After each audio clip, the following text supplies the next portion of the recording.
Good morning, everybody, on this beautiful Sunday morning. I say beautiful because I look out my front door and it looks like it is sunny but not too hot yet. And that's what makes it amazing. So we're about to jump into worship, everybody. Like usual, it's a pre-recorded session this week. That's completely fine because we are still going to be able to worship together, and that's what I'm excited about.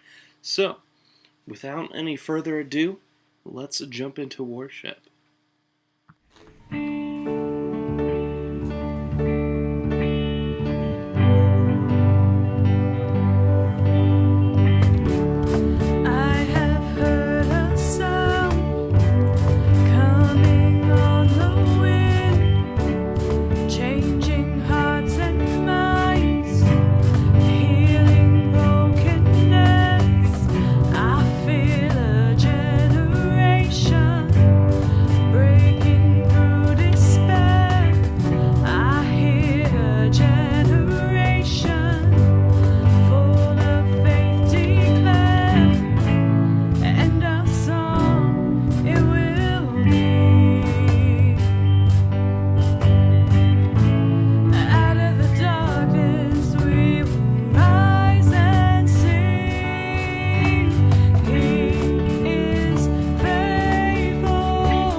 We're back. Oh, good, he is in the shot. A couple announcements before we start the sermon. One, this cat has been a spaz all morning. He is in Mom, I'm bored mode. And what Mom, I'm bored mode is imagine, you know that time that you were a toddler and you had already done all the things in the house that entertain you. And so your next thought is you go to your mom and say, Mom, I'm bored. And they tell you to figure it out. So you proceed to figure out how you can tear apart the house without actually tearing apart the house. Well, that's what this guy's doing right now. I'm pointing there because he moved. He has done everything from attack a string on a helium balloon that's in the front room to realize that there's a balloon at the end of that string and then freak out, try to balance on the top of a chair that he does not balance well on. He has attempted to attack the ceiling. Yes, the ceiling. And he's also trying to slowly break his way out of the prison that is the window. So if you hear any weird sounds, or see a flash of a cat run by, or if I make a throwing motion of an inanimate object that you don't see, do not be alarmed. So there's that. And now for the more serious announcement. We sent out an email to everybody whose email we have on this. But we talked about it. We I don't want to say we debated because that sounds bad, but we legitimately sat and thought about the idea of talking about this, and we decided we needed to mention something. Uh, COVID has kind of messed up our whole country. I say this all the time. I say this usually every time I have uh, devotionals, because that's what started our devotionals, was the fact that COVID happened, and so I always say how much COVID's messed up. But until now, it's always seemed to be a distant matter. And what I mean by that is we hear about it in the news, we see the death toll, we see the sick toll, we see we're getting better, and then we have a spike, and they might have a vaccine, but it hasn't really personally affected any of us. Until now. As many of you guys heard on Tuesday and Thursday, when I was on devotionals, I mentioned, please pray for Ashley, she's not feeling good. Well, the reason she's not feeling good is because on Wednesday, we went and brought her to Coburg, because in Coburg they're doing free fast test COVID testing. Her first one came back negative, but then the next day they called her and said her long-term one came back positive. Which what that means is Ashley has COVID-19. That is quickly, for at least me, turned into a joke around here, because in my mind, I don't want to say it's a good thing. It's because that's not what I'm trying to get at, but like, it clears the air, if that makes sense. We don't have to listen to the media, because on one end of the media they say it's complete fake, not a real disease, hoax, and on the other end of the media it's a death toll, it's a death sentence, and the truth is kind of somewhere in the middle, because it got reported. Lynn County Health Authority has been calling us and contacting us. We've been talking to them. We've been reporting things.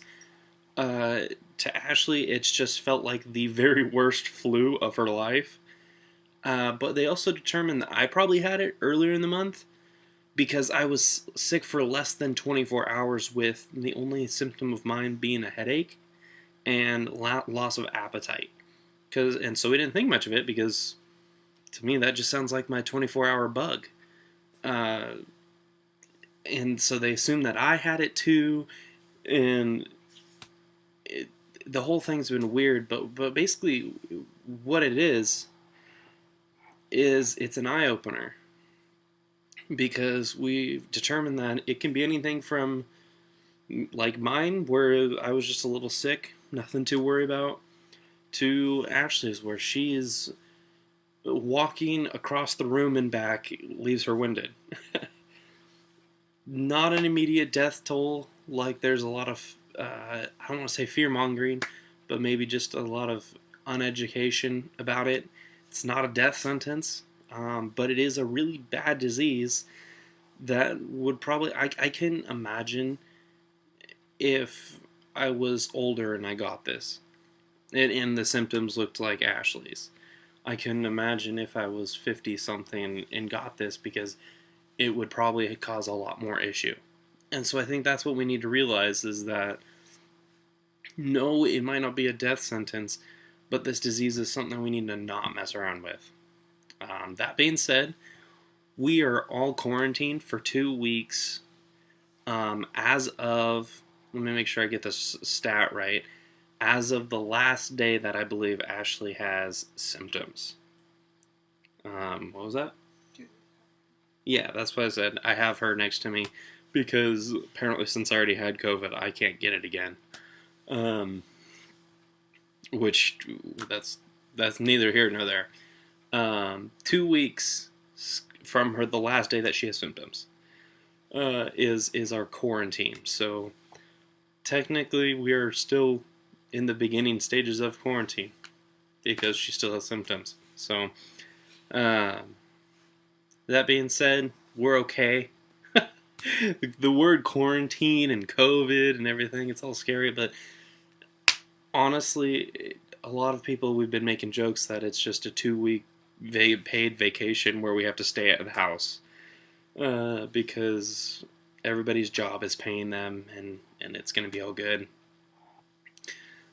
So I think that's that. I think we're all good on that matter. If you've had close contact, we did contact tracing with Linn County Health Authority, and they said everybody should be good. But if you are nervous or scared in any way, please, please, please just go get yourself tested. And there shouldn't be a stigma behind it. Like one of the things we talked about is there is. People sometimes look at you weird, even after. It's not leprosy. It's just a simple disease. It's a virus. It'll go away, and she'll be fine. She's still gonna have all of her limbs. Her skin's not gonna fall off. So, I think that's everything that need to be said about that. I hope. If you guys have questions, comments, please, please, please. I was the biggest advocate for talking about this because let's just clear it up.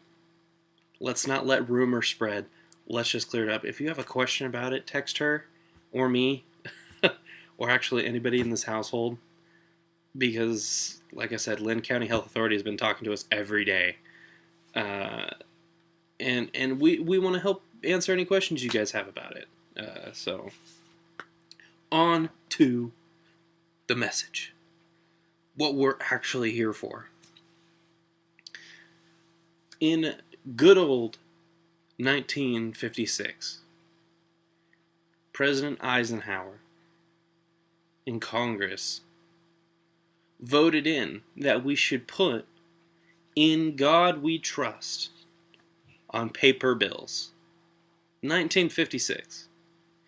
And then a year later, in the year 1957, the President Eisenhower in Congress voted that "In God We Trust" should also be the nation, America's capital.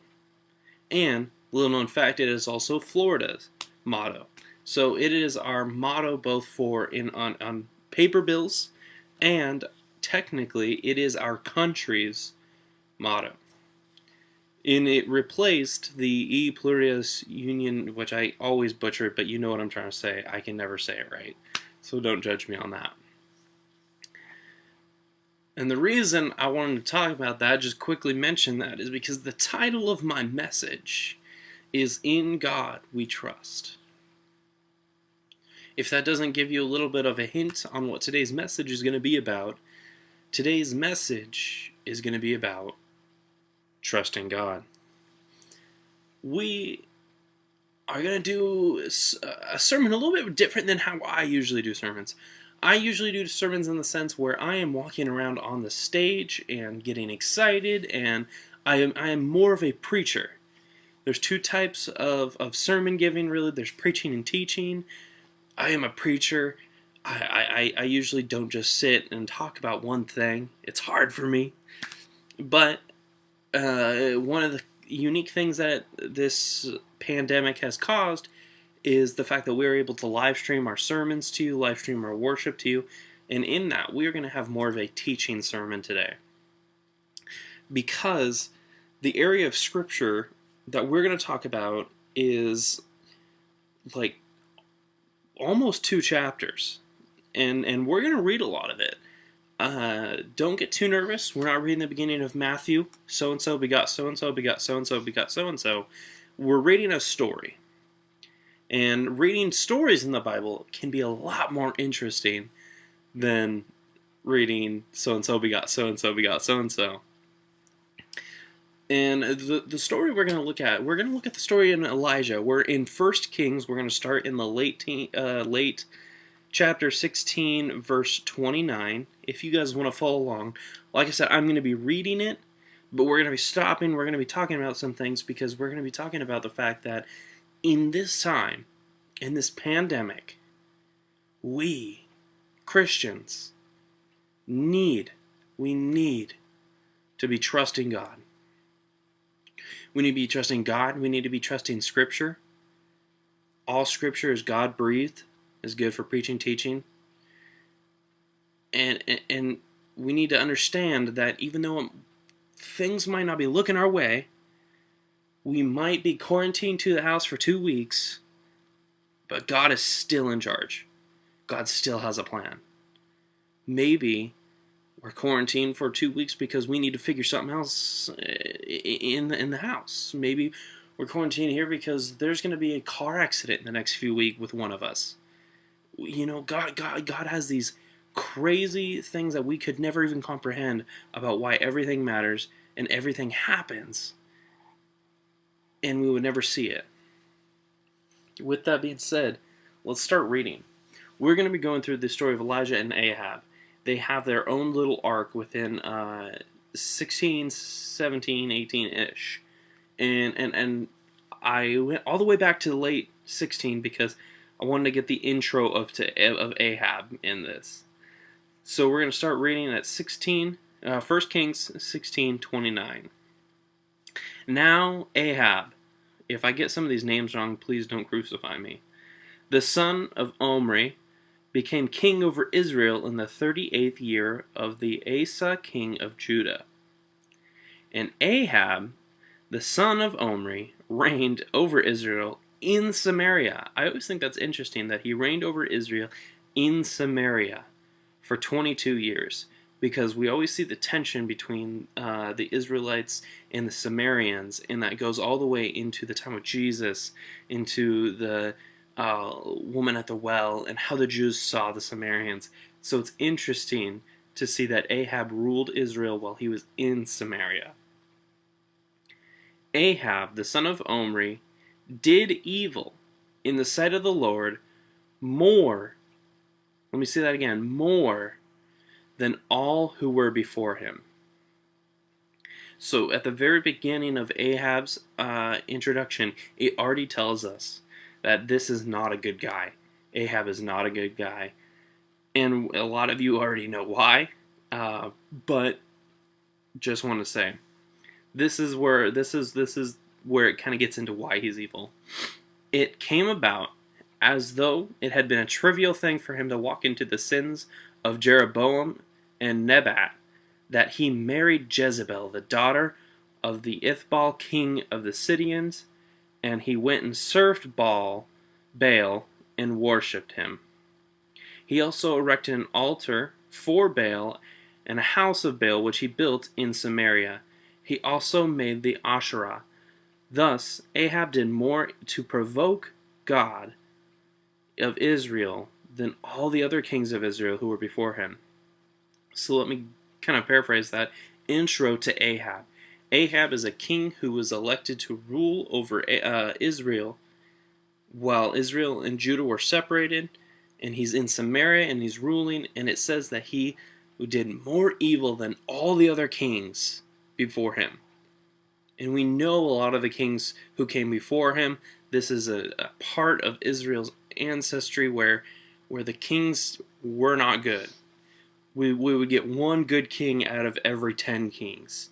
And it says that he did worse than all of them. And then it goes on and it says, as if it was a trivial thing for him to walk into the sins of his forefathers. As if that wasn't enough. He marries Jezebel. And we all know who Jezebel is. We all have made the funny insult of calling somebody a Jezebel. But the truth behind her evil is a lot more serious. Because it says that this is the intent of why he was so bad. Because he married Jezebel and he began to worship Baal because of that. He built the Asherah. He built houses and worships and altars and idols of Baal, which provoked God. And that's Ahab. That's just his introduction. We haven't even gone into his interactions with Elijah yet. So let's continue on to 17. And it says, now Elijah the Tishbite, who was of the settlers of Gilead, said to Ahab. So this means that Elijah was with Ahab. He says, as the Lord, the God of Israel, lives, before whom I stand, surely there will be neither dew nor rain these years except for by my word. So as soon as Ahab was elected king, Elijah knew that something was wrong. And he came to him and he said, I am the prophet of God, and by my word, there will be no rain, no dew, no anything. We will have severe drought. He says, the word of the Lord came to him, saying, now go away from here and turn eastward, and hide yourself in the brook of Cherith, which is east of the Jordan. It shall be that you will drink from the brook, and I have commanded the ravens to provide for you there. So he goes to Ahab. He goes to the king.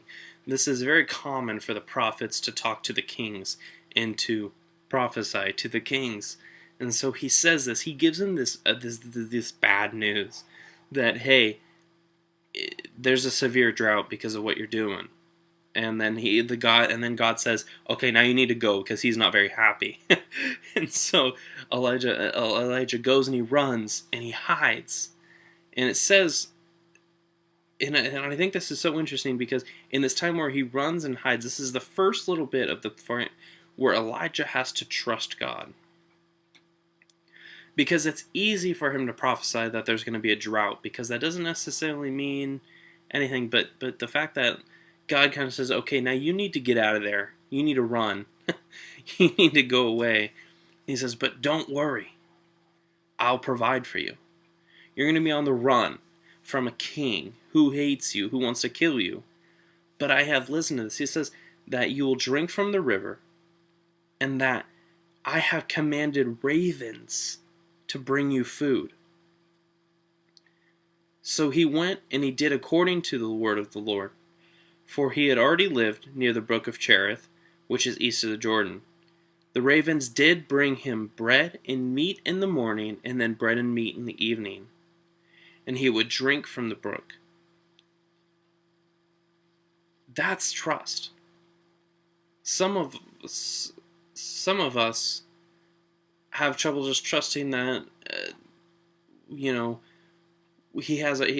say, does he have our best interest at heart? We're in financial issues. We're in a pandemic. Blah, blah, blah, blah. Trust issue. American trauma. He literally sent Elijah to the middle of nowhere, to the point where he had ravens giving him food. Just because Elijah trusted that that's his will. Now, I can't tell you the ravens probably didn't chew up some of the meat sometimes, or maybe the bread was pretty stale, but the fact of the matter is he was still providing. That no matter what the issue was, even though that the king of Israel was currently worshiping Baal, he was still providing. He was still watching out for. He was still keeping Elijah safe. Now, it would happen after a while that the brook would dried up, because there was no rain in the land. After this, the word of the Lord came to him, saying, now arise and go to Zarephath, which belongs to Zidon, and stay there, because I have commanded a widow there who will provide for you. So he arose, and he went to Zarephath. And when he came to the gate of the city, behold, there was a widow who was gathering sticks. He called to her. Elijah called to her, and he said, please get me a little water in a jar that I might drink. And as she was going to get it, he said to her, and please bring me a piece of bread in your hand. So again, as soon as the water in the river dried up that God was providing for him, God said, okay, this source of provision is gone. Sometimes we get into a situation where God is providing for us, but we see the limited resources. It's easy to believe God is providing for us when it seems like the resource is infinite. Because that's what we always think about, as our infinite God with his infinite resources. But what we don't think about is sometimes God's going to put you in a temporary position with finite resources, with resources that are going to end eventually. And we always like to go to the end of that and say, well, what after? What after? What after? What after? It doesn't matter about what after. The fact is, if he has you in a situation where there's finite resources, it's because those finite resources are going to be where you're supposed to be during that time. He has you in a certain position in your life for a reason, and when those finite resources are gone, he's going to find a new way to provide for you. Whether that be move you from where you are, you need to go to a different part of your life, a different person, a different place, a different country, a different church, a different this, that. Or he's going to provide a new source for you. Either one. So in this case, he says, all right, that source, that these provisions, these things that are this food and water that I've provided for you, they're gone. And instead of just providing a new way for you, I need you to move. He is moving. He's moving Elijah. He's moving him to a city where a widow is going to take care of him. And so at this point, the widow says, as the Lord your God gives, I have no bread. Only a handful of flour in a bowl and a little jar of oil. And she says, I am gathering a few sticks so I may go prepare it for me and my son, and we may eat and we may die. Can I tell you something here? This widow has decided that there is no way of income. There is no future. And in that time period, she was probably right. And so she has just determined that her fate is to die. And so she was going to use the last of their food to make a little bread that her and her son can die together after having one last family meal. And this is the same widow that about 3 verses back, God says, there is a widow in the city who will provide for you. This brings me to my next point, that sometimes you don't know where the resources are going to come from. Sometimes where the resources come from isn't going to make sense. Sometimes where the resources are, you don't see. Sometimes it's because God is looking for you to trust Him first, and then, after you are forced to trust Him, He will reveal to you what He had planned all along. Because, it says, then Elijah said to her, but do not fear. Can we just talk about that for a second? This widow has just come up and said, hey, I'm sorry, I don't have anything to give you because I only have this little bit. We're going to eat it and die. This would be the same as if I went up to a homeless person and told him to give me everything he had. That is the equivalence. That is the equivalence. He asked her for the last bit of what she had. In his response, the very first thing he says is, do not fear. He says, go and do as you have said. Make the bread, but make me a little bread cake first. First. Give me food first. And bring it out to me. And afterwards, you can make one for yourself and for your son. This widow didn't even think she had enough to make one for her and her son. She was just going to make what they had and share the rest of it. But this man here, this prophet, Elijah, a little bit cocky if you ask me, he goes, but make one for me first. Make one for me, bring it to me, then you and your son can make one. For thus says the Lord, because here's the trust part, the bowl of flour shall never be exhausted, nor the jar of oil be empty, until the day that the Lord sends rain on the face of the earth. So what he says is that even though we can see this resource, she only had enough for one. Elijah is promising her that through God, the flour will never be empty, and a jar of oil will never be empty also. And so she went and did according to the word of Elijah. She chose to trust not Elijah, really. She really wasn't trusting Elijah. She was trusting that what he said God would provide was truth. because this was Elijah's a prophet. What he says God says was what God said. And so she went and she chooses to trust Elijah and to trust God, and she did, and he and her whole household, which is just her and her son, ate for many days because the bowl of flour was never exhausted, nor did the jar of oil become empty, and according to the word of the Lord, which he spoke through Elijah. Already, before we get to the main part of the trusting God, Elijah is forced into multiple situations where he cannot provide on his own. There is a drought in the land. He cannot just go and find water. Because even as we said, the reason he had to go find this widow is because the river that he was drinking from dried up. That's how little resources is going on in this land. And he is forced to just go wherever God is telling him to, and trust that wherever he's going, God will find a way to provide for him because he is being faithful to God. He's putting himself out there. Sometimes we need to just have a little bit of faith and jump into the unknown.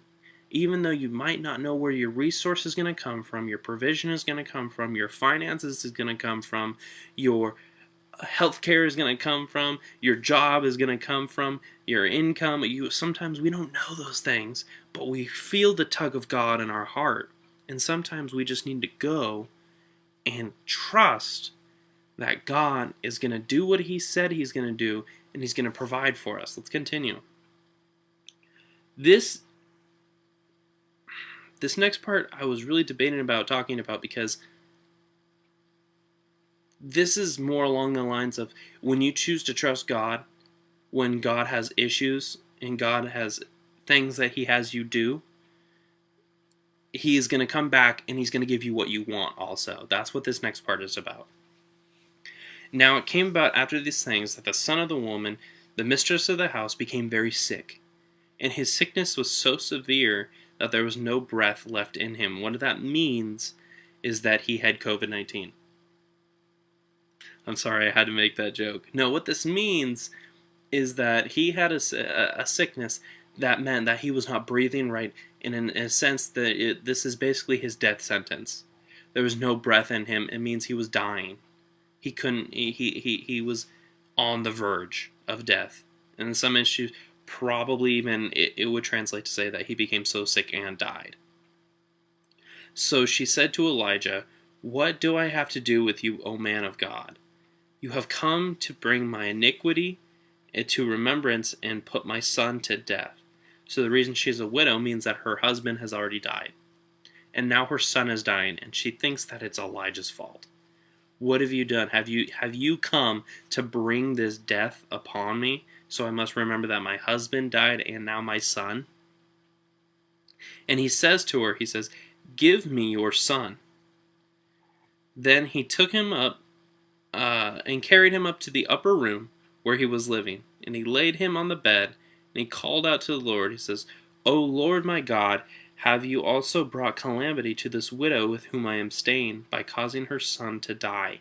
Then he stretched himself upon the child 3 times, and called out to the Lord, and said, "O Lord my God, I pray you, let this child's life return to him." And the Lord heard the voice of Elijah. It says that the Lord heard the voice of Elijah, and the life of the child returned to him, and he was revived. Elijah then took the child and brought him down from the upper room, gave him to his mother, and said, "See, your son is alive." The woman said to Elijah, "Now I know that you are the man of God, and that the word of the Lord in your mouth is truth."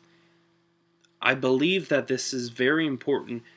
This story, I've always kind of wondered, I critically ask myself, why is each story in the Bible? What's it trying to tell us? This story, this tidbit of the story, why did he need to add it?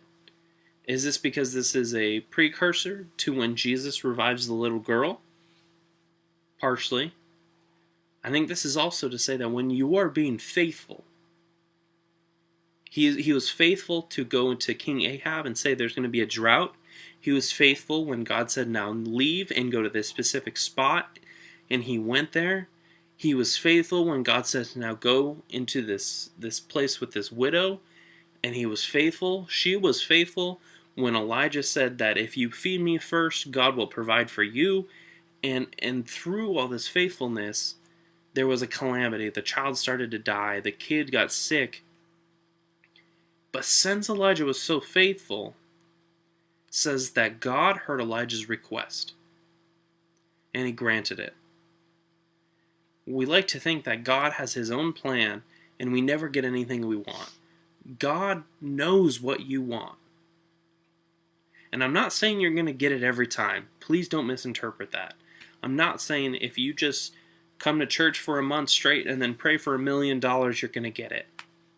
But what I'm saying is when you're faithful to God, and then you ask for something, he wants to be able to give that to you. And in this case, he was able to give that because Elijah says, please, please, please bring this child back. We've been faithful. She's been faithful. And this kid does not deserve this. And this says that he was revived. We're going to continue on. I'm going to start paraphrasing a little bit more because I'm pretty sure you're starting to... I don't know. I love talking. I love reading through these stories. This is about to get to the interesting part. Now, it happened after many days that the word of the Lord came to Elijah in the 3rd year. This is how long it's been since he declared that there's going to be no rain. 3rd year. Sometimes we can't even go, 3 months without rain, before people start freaking out about summer. There has not been rain in this land for 3 years. Drought is everywhere, which has brought famine. And so he goes, show yourself to Ahab, and I will send rain on the face of the earth. So Elijah went to show himself to Ahab. At this time, it hasn't gotten into this in this area, but at this time, Ahab might be the king, but his wife Jezebel's in charge. I think the funniest comment that I've ever heard on this is that the last decision Ahab ever made was to say, I do. And from then on, it was just Jezebel. Because what happened is Jezebel is killing all the prophets. They're killing anybody who's a Jew who believes in God instead of Baal. And even though that Jezebel is the one leading this, she's actually doing a lot of the killing herself. Even though that's the case, Ahab is still seen as the king, because he is the king at this point, and so he's seen as the dictator. And so when God says, go show yourself to Ahab, this isn't just, hey, remember that bully in high school? Yeah, go say hi to them. This is the same as, hey, that terrorist who wants to kill every Christian? Go pray for them. Go lay hands on them. That's what this is. I need you guys to understand that. So Elijah went to show himself to Ahab. Now the famine was so severe in Samaria. Ahab had called Obadiah, who was over the household. Obadiah feared the Lord greatly, but when Jezebel destroyed the prophets of the Lord, he had took 100 prophets, and he hid them by the 50s in a cave, and provided them with bread and water. So Obadiah is a God-fearing man who is hiding the fact that he's a God-fearing man, but he's also hiding 100 prophets. He saved them from death, he's hiding them, and he's giving them all food and water in this time of famine and drought. Ahab said to Obadiah, go through the land to the springs of the water, to all the valleys. Perhaps we will find grass to keep the horses and mules alive, and we will not have to kill the cattle. So they divided the land between them to survey it.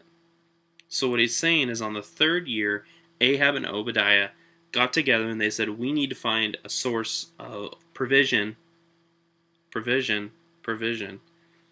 You go that way, and I'll go that way, and maybe we'll find something. That's almost exactly what this means. Ahab went one way by himself, Obadiah went the other. So Obadiah was on his way. Behold, Elijah met him.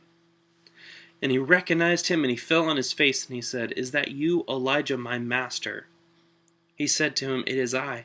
Go to your master Ahab, and say, 'Behold, Elijah is here.'" He said, "What sin have I committed that you are giving me your servant into the hands of Ahab to put me to death? As the Lord your God lives, there is no nation or kingdom where my master has not sent to search for you." And when they said, "He is not here," the kingdom nation, he made the kingdom or nation swear that they could not find you. And now you're saying, "Go tell him, behold, Elijah is here." It will become that when I leave, the Spirit of the Lord will carry you where I do not know. So when I come and tell Ahab and he cannot find you, he will kill me. So what Obadiah is saying is Elijah's like, "Go ahead, tell Ahab I'm right here." And Obadiah says, "What are you thinking? I'm going to leave and you're going to run. And when you run, he's not going to be able to find you, and then he's going to take it out on me." And he says, "But go, say to your master, I am here, and I will come. Has it not been told to you, my master, what I did when Jezebel killed the prophets for the Lord? I hid 100 prophets of the Lord by 50s in the cave, provided them with bread and water." So he's saying, "What did I do to you to deserve death? I did all these good things, yet what you're asking me to do, I cannot do. And now you're saying, 'Go tell him, Elijah.'" Elijah responded, "As the Lord of hosts lives, before whom I stand, I will surely show myself on this day." So he's saying, just go. I'm going to be following you. You're just going to lead me. So Obadiah went to meet with Ahab, and he told him where to meet Elijah. When Ahab saw Elijah, Ahab said to him, Is this you, you troubler of Israel?" So as soon as Ahab sees Elijah, he blames Elijah for everything that's going on.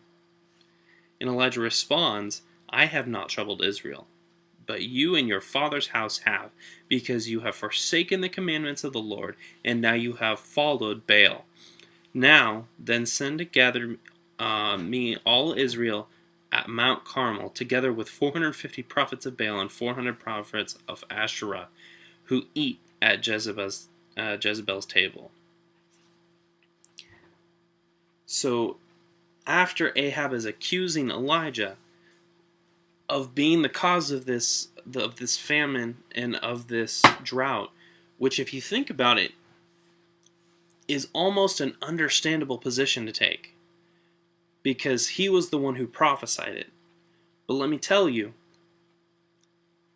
it's the idea of don't shoot the messenger. He might have prophesied it. He might have had the authority in his voice to make it happen.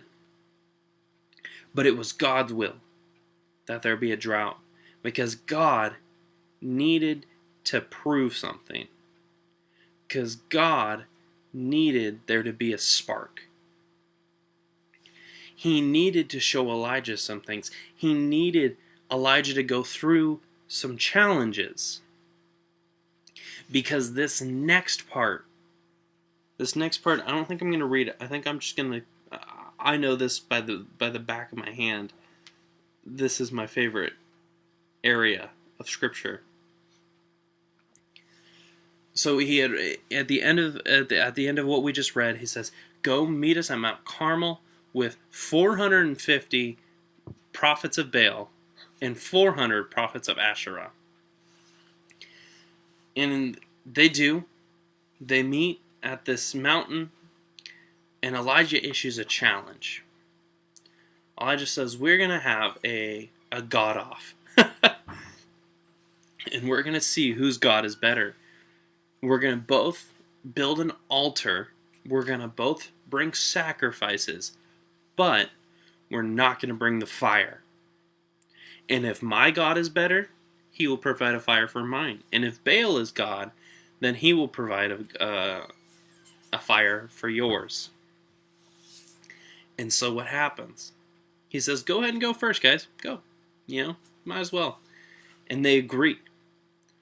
There's 850 total prophets for these false gods. 850 total. They build this crazy altar, put the sacrifice on top, and they start dancing. They start shouting, they start chanting, they start doing all their weird sacraments to Baal. And nothing happens. Absolutely nothing. Obviously. But it gets better. Because at this point, Elijah is starting to understand his confidence in the Lord. He's starting to understand, I know why you had me go learn to trust you.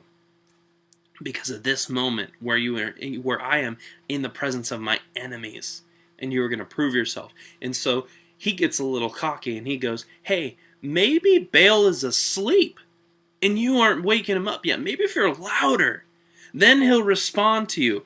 He literally starts insulting these guys who want to kill him. These are the same prophets who went and started killing the Jews. And he says, maybe you need to cut yourself. He's just giving them wacky ideas because he's a little overconfident in himself, but because he has this ultimate confidence in God. And they listen to him. They start chanting louder and screaming and yelling, and it says they started cutting themselves deeper, because that was one of the things that they were doing is cutting themselves as a sacrifice to Baal. Wackadoodles, if you ask me. And again, nothing happens. Nothing happens.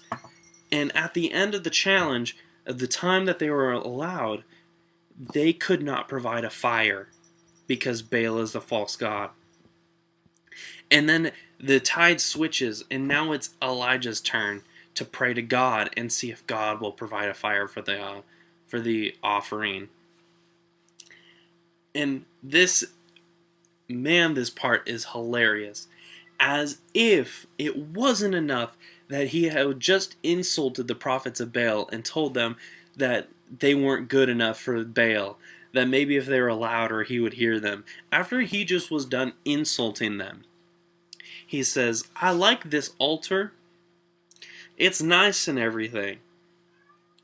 But, let me say it again. He's like, I like this altar. I like this sacrifice. But, let's go ahead and pour water on it. Yes, that's what he says. And so, they went and they got a bunch of water. I could look up the specifics. It tells us specifically. It says they dug 3 trenches around the around the altar. They poured water on the altar so that it soaked it wet. I love camping, but one thing I hate is when your fire logs get wet. Because when your fire logs get wet, they will not light. Now, if you already have a lit fire, sometimes you can throw a wet log on there and it will go through. It'll crackle and it will smoke a lot, but it might work. But you will not have success in lighting a wet log. So they poured water all over this altar, which by definition makes it near impossible for Elijah to light it. And he says, no, that's not enough. Let's pour more water on it. And they repeat this process for each of the trenches that they had dug around the altar until all 3 trenches had filled up with water and the logs were completely soaked to the point where I don't think I could throw them on my fire and get them to light. I feel like they're so waterlogged they would have put the fire out. That's how waterlogged these are, because Elijah is so confident in God. And after Elijah says a prayer, which this prayer is so unique that it has a whole section of the chapter about this prayer. After Elijah says this prayer and he trusts God with his very life, this isn't just trusting God with his provisions of making you food and water. This is trusting with your life in the sense of saying, there's 850 people right here who are now bleeding and angry at me because I insulted them, and I'm trusting you. After he says this prayer, God strikes the altar with a lightning bolt, and behold, the soaked altar catches on fire, and they make a sacrifice to the Lord. It is at this point that the people of Israel, who had surrounded the area to watch who is better, realized that they needed to return to the Lord our God. And at this point, this is where Elijah has to take matters into a severe hand, and he says, all the prophets here, all 850, must die by the sword, and they kill every single prophet of Baal.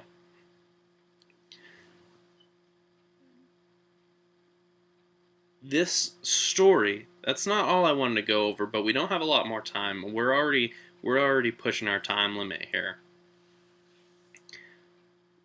This story has radical trust in God. Elijah goes through every tragedy you could ever think of. And by the way, the story continues.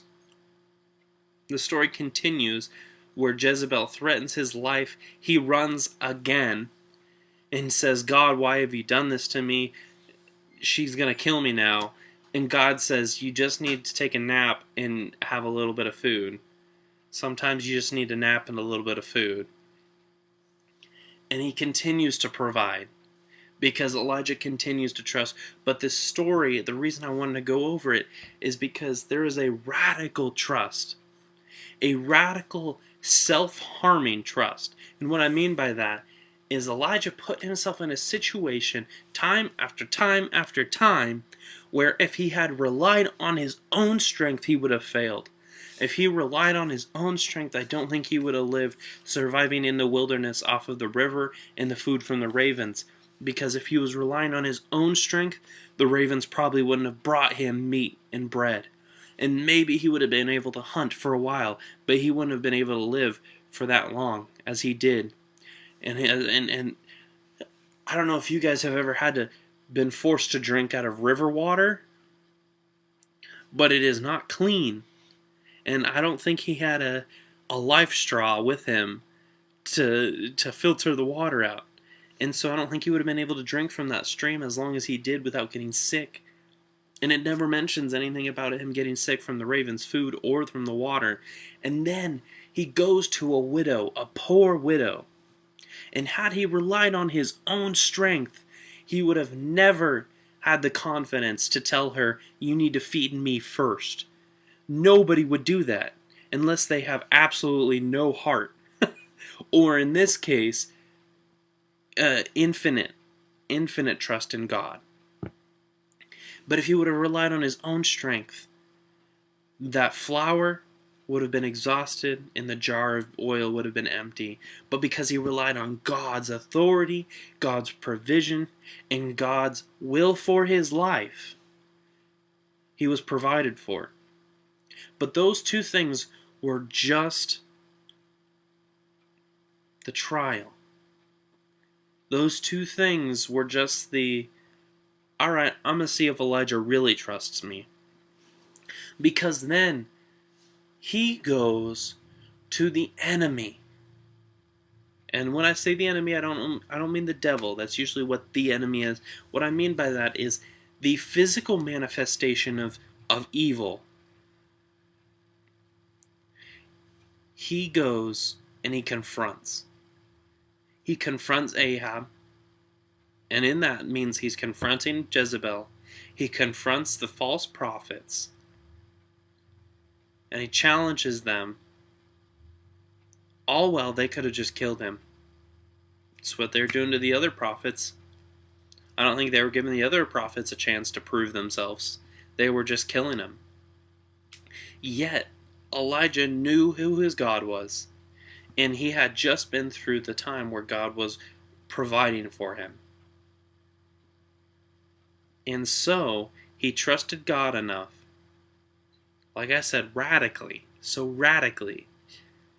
that he presented himself in harm's way so that God, not even for himself, because how did he do that? He had a God off. He wanted to show that his God was better. Not that Elijah was better, but that God was better.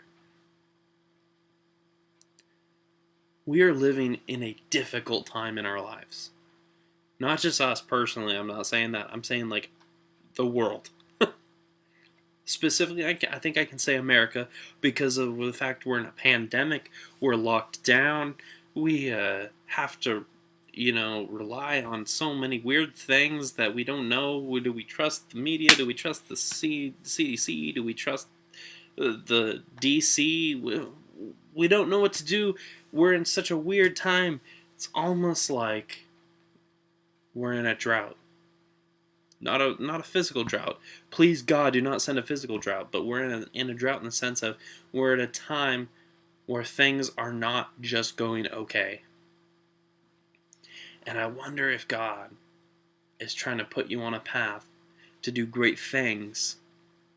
I wonder if God is trying to set you on a path to glory, but you're still trying to drink from the river and be fed by the ravens, when God is telling you it's time to move on. What if you are sitting and eating at that infinite food source of the widow's house, when God is telling you to move on? What if God is trying to get you to radically trust Him so that He can position you in a place of power, but you are too scared to move on? I am here to break that curse from you.